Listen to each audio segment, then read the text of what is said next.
O, ito pa. O, ito po. Para kompleto. Ito. Tama na yan, Salamat tama na po. yan, suhol na yan. Napaagang eleksyon dito sa Stars on the Floor.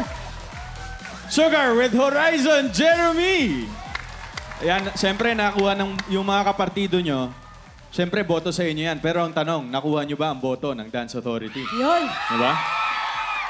Sugar and Jeremy, siguro kayo mismo sa bahay, like, paano nyo didisiplinahin yung sarili nyo sa pagkain, kung magpapalakas kayo ng katawan. Kasi ano din yan eh, pagiging athlete din yung pagiging dancer. Kasi yung katawan mo yung puhunan mo. Kung malakas yung katawan mo, edi mas magagawa mo yung mga dapat gawin as a dancer. Yung sayaw kasi is also a form of sport. So kailangan talagang mayroon ka Malakas ring ka din. good foundation. Sa pangangatawan, yan na. Yan na talaga. 3, 4, 5, 6, Tama na.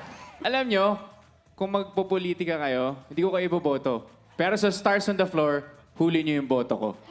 Wow. Well, salamat sa mensahe nyo na napapanahon. Kasi napakita nyo yung mensahe nyong masaya, madaling intindihin, at yun, minsan kung ano pa yung mga simple, yung pa yung mas epektibo sa mata ng tao. Hindi ba? So, congratulations sa inyong dalawa. Nag-enjoy akong panoorin kayo. And perfect team kayong dalawa.